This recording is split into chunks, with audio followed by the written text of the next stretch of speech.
विषय चल रहा है जीव, ईश्वर और प्रकृति। ये तीनों सत्ताएं अनादि हैं।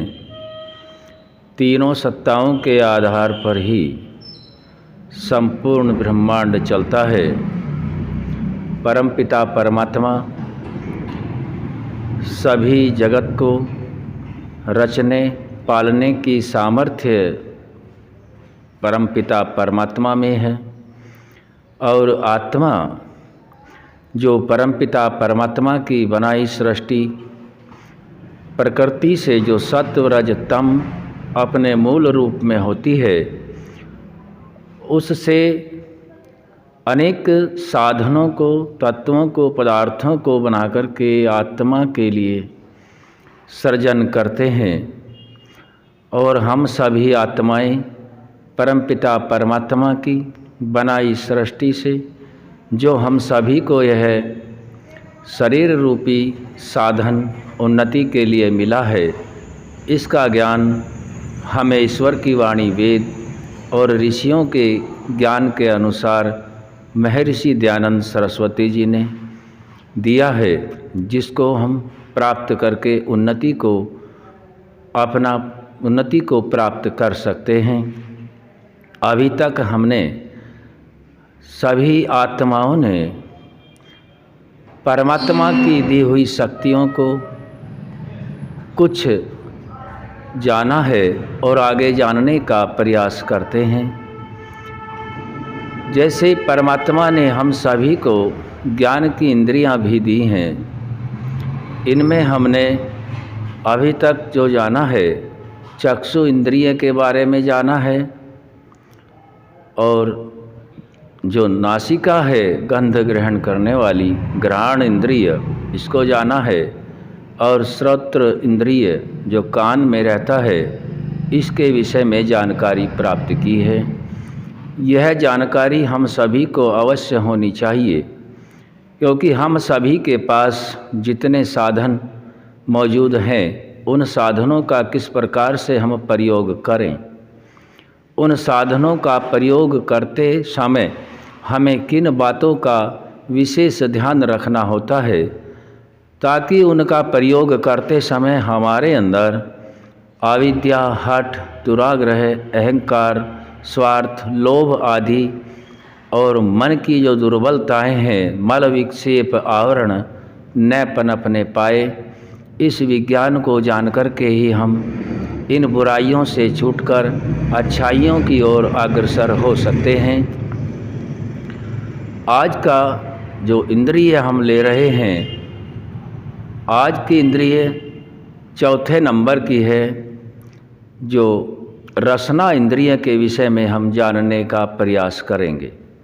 रसना इंद्रिय जीभ में होता है, यह भी सूक्ष्म है, और जीभ उसी रसना इंद्रिय का साधन है।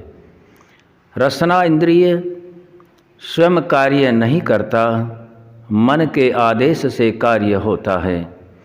जितनी भी परमपिता परमात्मा ने हम सभी को ज्ञानेंद्रिय और कर्मेंद्रियों को दिया है, उन सभी कर्मेंद्रियों को स्वयं कार्य नहीं करना होता है। यह सभी ज्ञानेंद्रियां और कर्मेंद्रियां मन के आदेश से कार्य होता है, और इस कार्य को हम ठीक ठीक जान लें, जिससे रसना इंद्रिय अपने जो संचित कर्म है उनको अच्छे कर्मों में जमा कर सके। और हम सभी इस विषय पर विशेष ध्यान देकर के ही आगे बढ़ सकते हैं, क्योंकि जो साधन परमात्मा ने हमें दिए, उन साधनों का हमें प्रयोग करना भी आना आवश्यक हो जाता है। रसना इंद्रिय का कार्य है स्वाद ग्रहण करने का, और जीभ बोलने में भी सहायक होती है। रसना इंद्रिय से हमें काफ़ी कुछ ज्ञान हो जाता है, और उसी ज्ञान के आधार पर हमें यह समझना आवश्यक होता है कि इस रसना इंद्रिय के द्वारा जिस रस को हम ग्रहण कर रहे हैं, वह रस हमारे शरीर के लिए कितना लाभकारी है, कितना हानिकारक है, यदि स्वयं हम इतना अग्रसर नहीं हैं तो अपने आसपास के जितने भी आत्माएं शरीरों को धारण किए हुए हैं उनके द्वारा किए भोग्य पदार्थों के आधार पर हम निर्णय ले सकते हैं। ऋषियों के मार्ग पर चलकर हम अपनी उन्नति को कर सकते हैं। यह रसना इंद्रिय शरीर की उन्नति होने के लिए जो रस स्वाद का ग्रहण करती है उसी स्वाद से हमें पता चल जाता है कि यह स्वाद शरीर के लिए कितना लाभकारी होगा और कितना हानिकारक होगा। हमें अच्छे संस्कार जमा करके ही आगे बढ़ना है।